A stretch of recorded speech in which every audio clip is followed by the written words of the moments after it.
Hello, my name's Ben Helde. I'm the plant records specialist and taxonomist here at Plant Delights Nursery and Juniper Level Botanic Garden. And today we're going to be talking about Aroids, or members of the Araceae family, which are generally morphologically connected through a floral characteristic of a spathe and spadix, which we'll be able to see numerous times throughout our little walk around. So we'll just start here, walk through the garden, around the brick house towards the waterfall, and look at some cool, interesting aroids. We'll start with a plant called Amorphophallus konjac, also known as the voodoo lily, and it is a plant that is native to like a pretty wide ranging Asian nativity, and it is often used, or very popularly used, in Asian cuisines as a starch. So our plant is flowering here. It has a large, very dark purplish black spadix, which is I guess the true floral part, and then the spathe is the part on the outside, and in this instance the spathe is much smaller than the spadix, but it is kind of like a sheath for the true flowering parts. And in just a few minutes we'll go over and look at a plant that has flowered already, so I can show you kind of the insides, and you can see the female and male parts, and the appendage on top, which creates the really stinky smell that Amorphophallus generally have. Yeah, so this is a seedling selection from our research gardens. This is called, this is Amorphophallus konjac Black Beauty, and it was named for that black spadix structure.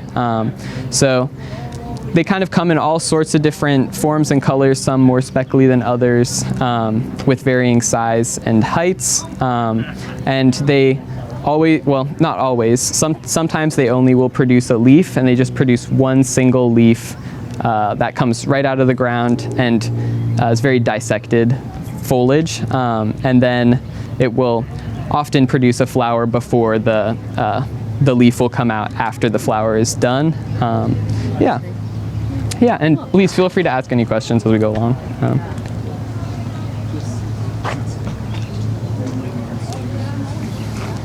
So our next plant is something that we find a little closer to home. This is one of our native Arisaemas, or jack-in-the-pulpits, and this was selected by Bob McCartney of Woodlanders Nursery in Aiken, South Carolina, for its obvious black foliage. And so this is called, has the cultivar name Blackjack. So this is kind of a classic Arisaema triphyllum flower with similarly a nice spathe that kind of covers the spadix in this case, and the spadix is much smaller than the spathe. Has some really nice purple and white venation both on the flower, or I guess rather the spathe, and the foliage is quite dark with just some light green highlights. So this is, we have offered it before in the nursery, but it's a very unusual selection of Arisaema triphyllum. And kind of the more normal form will be all green, and that's native, have very wide ranging nativity on the East Coast.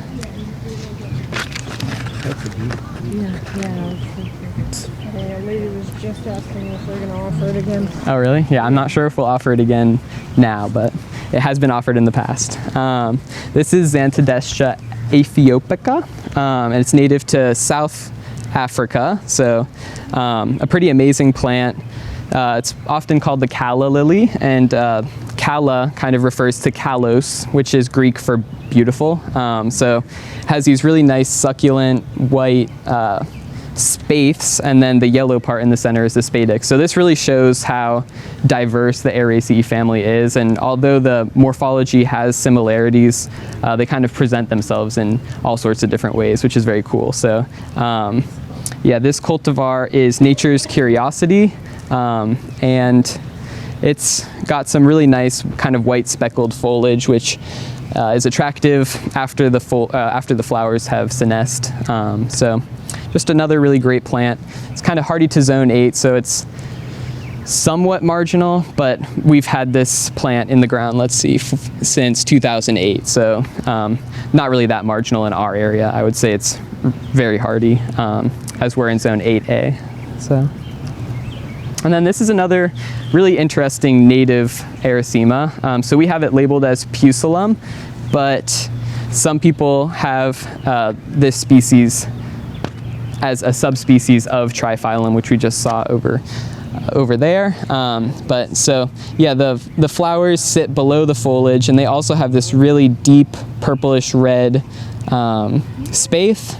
And these plants were actually collected from an area in Clayton, North Carolina, just south of here, by our facilities manager, Nathan. So they were collected because they have some really unusual characteristics. Generally, pusillum is much, much smaller than this. And yeah, this is kind of like Arisaema triphyllum on steroids. So we're still kind of working out. I haven't been to the site where he collected them from, but I'd be very interested to see. He sent me photos, and it seems like just kind of a very unusual site. So pretty cool.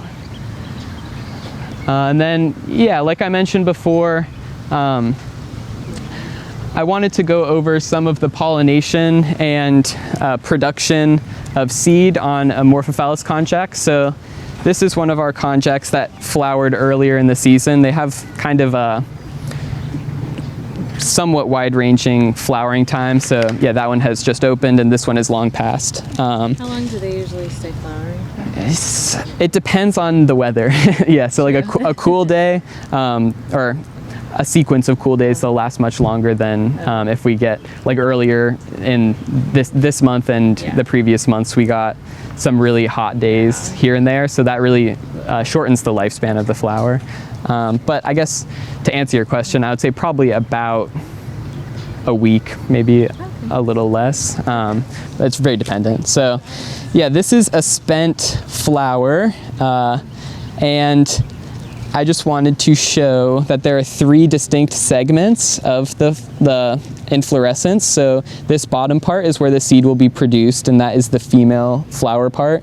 This part here is where the pollen is produced, so that's the male part. And then this appendage leading up the top, this is where the scent is produced, the really, really stinky, rotting scent. And so that is to attract kind of different midges and other gnats and flies that tend to like to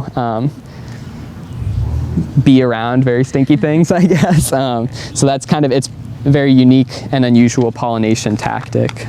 So yeah, we will probably ideally we'll get some seed set on this, and then it'll produce some fruit down at the base of that stem. Cool. Yeah. Yeah, so we've got a bit of a hike between this plant and the next one. It's kind of near the waterfall. So yeah, feel free to enjoy the garden. If you have any questions, I'm happy to chat about aroids or kind of any garden interest.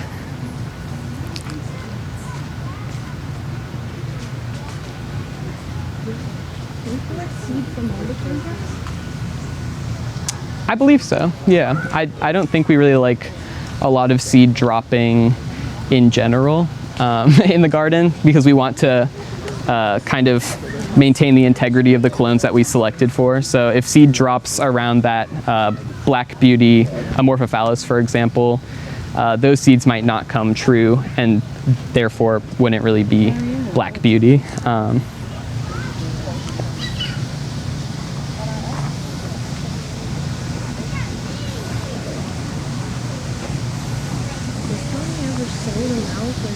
Seedling selections or anything? Yeah, so Black Beauty was a seedling selection. I'm not sure from which plant, but yeah, he will sow seedlings, or sow seed and get seedlings and plant them out in goat trials, and then we select that way. So he'll, I guess, collect from certain plants with certain characteristics to try to get some variation on that characteristic. Yeah.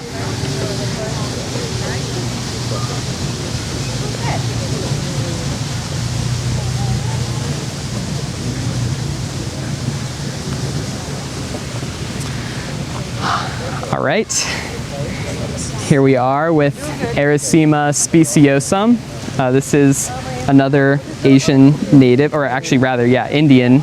It's an India native plant with some really great foliage. This like red edge and undulation on the foliage is really, really attractive to me. And the flower is also pretty unusual.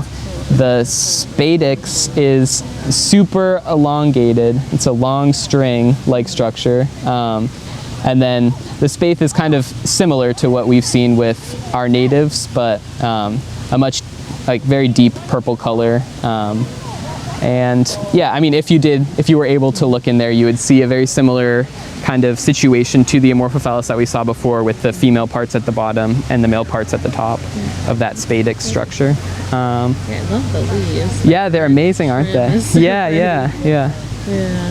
It feels like it could be like someone's inspiration for a nail or something. Yeah.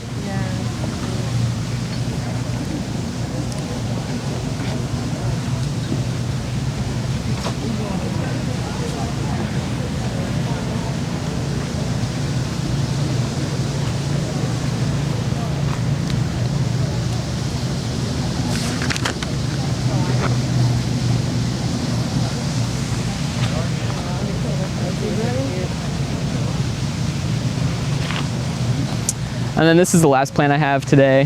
This is Pinellia ex cortita Dark Night is the cultivar, and this is a sterile hybrid of two parents, cordata and discolor. So this has like some nice silver foliage, and similar to that speciosum, it has that like dark black edge, and it's very ruffled, which is like a super attractive look. Unlike some of the others, Araceemas and Amorphophallus, this has a really tight spathe that sits around the spadix. And the spadix, unlike speciosum, comes kind of like, it's more upright and erect than some of the other species. So yeah, and the backside of these leaves are just really striking. They have a great like deep purple foliage. So yeah, like I mentioned, some of the Pinellias have a tendency to be a little bit weedy, but this is a sterile hybrid, so we're very lucky that we don't have to deal with any seedlings or anything like that. So yeah, thanks for listening, learning about aroids and kind of the different structures and floral parts that this like very unique group has. Yeah, let me know if you have any questions, and enjoy the garden. Thanks. Yeah, thanks so much.